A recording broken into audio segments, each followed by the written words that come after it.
Guys, so today we'll be solving the equations using Jacobian method. Jacobian method is used to find values of x, y, z, or different variables if three different equations are provided to us. So also I'll start solving the question so that the method can be easily understood. So the question starts with solve by Jacobian's method. These are the three different types of equations that have been given to us: 4x plus y plus 3z equals 17, and likewise. Now I start my solution. The first thing that you need to do in Jacobian method is to make subject x, y, z from all these equations. So in my first equation I'll make my subject x, in my second equation I'll make my subject y, in my third equation I'll make my subject z. Now the first thing that you need to do before this step is to actually recognize that the diagonals in this matrix are actually dominant. That means the first value of x over here should be greater than all these values over here. In the second equation, the y value of the constant that is with y should be greater than in all these values, which is true for here. And in the third one, the constant with z should be equal than the should be greater than the other values. So this is how we checked it, that this is diagonally dominant matrix. So after checking that, we will form the equations. In my first equation, I had my I made x my subject. So when I made x my subject, this is the equation I got from the first equation. Second equation, y subject. Third equation, z subject. Okay, so this is, I'm just writing x in terms of y and z, y in terms of x and z in terms of x and y.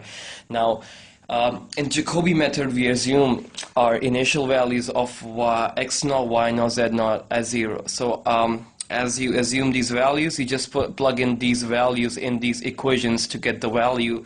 Now, as I assumed that for my first equation that y naught and z naught is 0, I'll put the value of y naught over here and z naught over here as 0. So I get my value of x1 equals to this.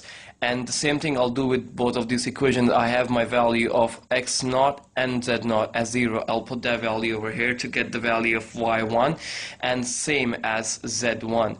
I got my three values as x1, y1, z1. Now I'll be working for x2, y2, and z2.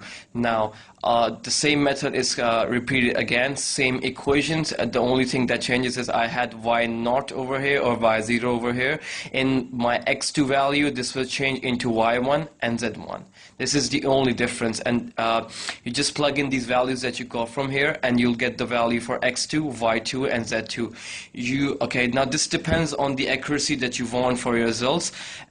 In this question, originally it was asked that you should give the answer to significant to 2 decimal places. So I repeated my iterations till I got my answer as x equals to 3.05, y is equal to 2.03, and z equals to 1.02.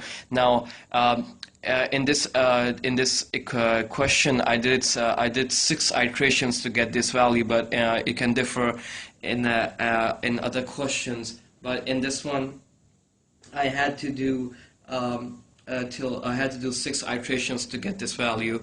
So this is the simple Jacobian method that is used to solve for different variables with